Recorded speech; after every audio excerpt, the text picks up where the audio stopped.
आखिर लक्ष्मण की मृत्यु की खबर सुनकर माता सीता क्यों जोर जोर से हंसने लगी। तो चलिए दोस्तों, आज के इस वीडियो में हम जानेंगे कि आखिर लक्ष्मण की मृत्यु कैसे हुई। लक्ष्मण की मृत्यु से जुड़ा हुआ कुछ ऐसा रहस्य जिसे सुनकर आप सभी लोग हैरान रह जाओगे। बस वीडियो को अंत तक जरूर देखें और अगर आपको ये वीडियो पसंद आती है तो वीडियो को लाइक जरूर करना और चैनल को सब्सक्राइब तो अवश्य कर देना। तो चलिए फिर आज के वीडियो की शुरुआत करते हैं। और आज की इस कथा की शुरुआत उस समय से होती है जब मेघनाद के द्वारा लक्ष्मण जी को युद्ध में मूर्छित कर दिया जाता है। और जब यह समाचार माता सीता तक पहुंचता है तो वह जोर जोर से हंसने लगती हैं और यह देखकर त्रिजटा माता आश्चर्य में पड़ जाती हैं और बोलती हैं कि हे सीता, ऐसा क्यों हुआ कि तुम जोर जोर से हंसने लगी। लक्ष्मण की खबर सुनकर तुम्हें रोना चाहिए और तुम जोर जोर से हंसने लगी। तब माता सीता कुछ ऐसा उत्तर देती हैं कि आप सभी सुनकर चकित रह जाओगे, इसलिए वीडियो को अंत तक अवश्य देखें। जब मेघनाथ ने अपने शक्ति बाण से लक्ष्मण जी को मूर्छित कर दिया था तब मानो वानर सेना में दुख का पहाड़ ही टूट पड़ा हो। हर ओर शोक छा गया, यहाँ तक कि स्वयं श्री राम भी रोने लगे और लक्ष्मण को पुकारते हुए बोलते हैं कि हे लक्ष्मण, उठो भैया उठो, तुम्हें क्या हो गया है। तुम्हारे बिना मैं अकेले अयोध्या कैसे वापस जाऊंगा। श्री राम को वह समय याद आने लगा जब उन्हें 14 वर्षों का वनवास मिला था और श्री लक्ष्मण जी अपनी माता सुमित्रा के पास जाते हैं और उनसे बोलते हैं कि हे माता, मैं भी अपने भ्राता श्री राम के साथ वनवास जाना चाहता हूँ। तब माता सुमित्रा ने कहा कि हे लक्ष्मण, आज तुमने बहुत ही अच्छा निर्णय लिया है।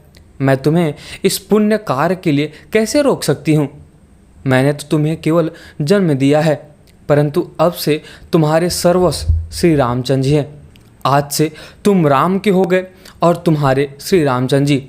और आगे माता सुमित्रा लक्ष्मण जी को कुछ ये भी ज्ञान देती हैं कि जाओ लक्ष्मण, मैं तुम्हें आशीर्वाद देती हूँ, तुम अपने भ्राता श्री राम और माता सीता की बहुत सेवा करना। अपने माता और पिता से भी अधिक प्रेम देना। जब वे भोजन कर ले और जब कुछ बच जाए तभी तुम खाना, और जब ये सो जाए तब उनकी पहरेदारी करना, और जब उन्हें प्यास लगे तब उन्हें जल पिलाना। और आज से ही वही तुम्हारे माता और पिता हुए। यह सुनकर लक्ष्मण जी अत्यंत प्रसन्न हो जाते हैं और श्री राम और माता सीता के साथ वनवास के लिए चल पड़ते हैं। जब श्री रामचंद्र जी यह सब स्मरण करते हैं तब वो अधिक विलाप करने लगते हैं और कहते हैं कि हे लक्ष्मण, मैं किस मुंह से अयोध्या वापस जाऊंगा। अयोध्यावासी मुझे क्या कहेंगे कि श्री राम अपने पत्नी के कारण अपने भाई को खो बैठा। यह देखकर हनुमान जी और अन्य सभी योद्धा, वहाँ पे जितने वानर योद्धा थे, यहाँ तक कि विभीषण, सुग्रीव और अंगद, यहाँ तक कि हनुमान जी, सभी लोग शोक में पड़ जाते हैं। और तभी विभीषण जी ने एक ऐसा उपाय बताया जिससे सभी लोग शांत और स्तब्ध रह गए। उन्होंने बताया कि हे हनुमान, लंका में सुशेर नामक एक महान वैद्य रहते हैं। यदि तुम उनके पास जाकर कुछ उपचार पूछ कर आओ तो लक्ष्मण जी की जान बच सकती है। जैसा कि आप सभी को पता है कि हनुमान जी हमेशा श्री रामचंद्र जी और लक्ष्मण जी के लिए हमेशा तत्पर रहते हैं। हनुमान जी तुरंत ही लंका जाते हैं और जब हनुमान जी को पता नहीं चलता कि सुषेण वैद्य का महल कौन सा है, उनका कमरा कौन सा है, तो सुषेण वैद्य का पूरा महल ही उठा कर लाते हैं। अब यहाँ पर सुषेण वैद्य आ जाते हैं। तब श्री रामचंद्र जी विनती करते हैं कि हे वैद्यराज, कृपा करके कुछ उपाय बताइए जिससे मेरे भाई लक्ष्मण के प्राण बच सके। तब सुषेण वैद्य जी कहते हैं कि यदि हिमालय के द्रोणागिरी पर्वत से संजीवनी बूटी लाई जाए तो लक्ष्मण जी के प्राण बच सकते हैं। यह सुनकर श्री रामचंद्र जी अधिक सोच में पड़ जाते हैं और बोलते हैं कि इतनी कम समय में भारत के इस कोने से उस कोने तक जाकर संजीवनी बूटी कौन ला सकता है। और तभी हनुमान जी पुनः आगे आते हैं और कहते हैं कि हे प्रभु, क्या आपको अभी भी अपने हनुमान पर विश्वास नहीं है। हे प्रभु, मैं जाऊंगा हिमालय के द्रोणागिरी पर्वत से संजीवनी बूटी लाने, और यदि सूर्योदय से पहले वापस नहीं लौटा तो मैं आपको कभी अपना मुख नहीं दिखलाऊंगा। तब इसके पश्चात हनुमान जी हिमालय जाते हैं और संजीवनी बूटी लेकर लौटते हैं। लौटते समय जब ये अयोध्या के ऊपर से गुजरते हैं तब भरत के कुछ सेनापति कहते हैं कि हे राजन, कोई हमारे राज्य के ऊपर से उड़ता हुआ जा रहा है। तब भरत ने एक ऐसा बाण चलाया कि हनुमान जी भूमि पर नीचे जा गिर पड़े और राम राम का जप करने लगे। यह सुनकर भरत जी को लगा कि यह तो कोई राम भक्त प्रतीत होता है। तब वो भरत जी हनुमान जी के पास जाते हैं और कहते हैं कि हे भैया, आप कौन हो? आप श्री राम और मेरे प्रभु और मेरे भाई को कैसे जानते हो? आगे भरत जी कहते हैं कि आप जो कोई भी हो, उठिए, मैं आपको आपके श्री राम की शपथ देता हूँ। हनुमान जी की आंखें तभी खुल जाती है और उठकर सारी कथा बता देते हैं कि आखिर क्या क्या हुआ और वो कैसे हिमालय के द्रोणागिरी पर्वत से संजीवनी बूटी लाने गए थे। जब पूरी बात भरत जी को ज्ञान हुई, जब उनको सब कुछ पता चला, तो वो कहते हैं कि आप मेरे बाण पर बैठ जाइए, मैं एक ही बाण में आपको श्री राम के पास पहुंचा दूंगा।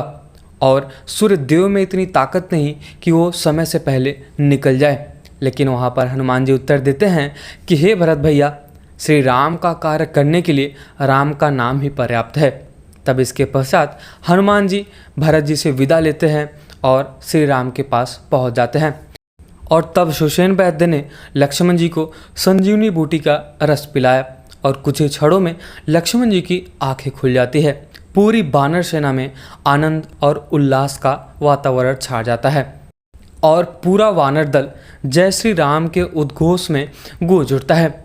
और उधर माता सीता त्रिजटा से कहती हैं कि हे माता, लक्ष्मण कोई साधारण मनुष्य नहीं जिन्हें कोई भी मार सके। लक्ष्मण जी तो स्वयं नारायण के अंश ही हैं। और इसी बीच माता सीता और त्रिजटा को समाचार मिलता है कि लक्ष्मण जी की मूर्छा समाप्त हो चुकी है, और वो भी सुषेण वैद्य के कारण। और जब ये बात माता सीता और त्रिजटा को पता चलता है तब वो लोग सच में आश्चर्य हो जाती है। और माता सीता तो ज़ोर ज़ोर से हंसने लगती हैं और वो बोलती हैं कि मैंने आपको बताया था कि लक्ष्मण कोई और नहीं बल्कि नारायण के अंश ही हैं। तो अगर आप सभी को आज का ये वीडियो पसंद आया हो कि आखिर कैसे लक्ष्मण जी की मृत्यु हो जाती है, या फिर कह सकते हैं कि आखिर कैसे लक्ष्मण जी मूर्छित हो जाते हैं, और जब ये बात माता सीता को पता चलता है तब वो ज़ोर ज़ोर से हंसने लगती हैं और वो लक्ष्मण जी के असली अंश होने का कारण बताती हैं। तो अगर आपको ये वीडियो पसंद आया हो तो वीडियो को लाइक ज़रूर करें और चैनल को सब्सक्राइब तो अवश्य करें। और जाते जाते एक बार कमेंट सेक्शन में जय श्री राम लिखना बिल्कुल ना भूलें। अगर आप सभी को ये वीडियो पसंद आया हो तो अगला टॉपिक कौन सा होगा ये भी कमेंट सेक्शन में अवश्य बताएं। मिलते हैं किसी और वीडियो में, तब तक के लिए जय श्री राम।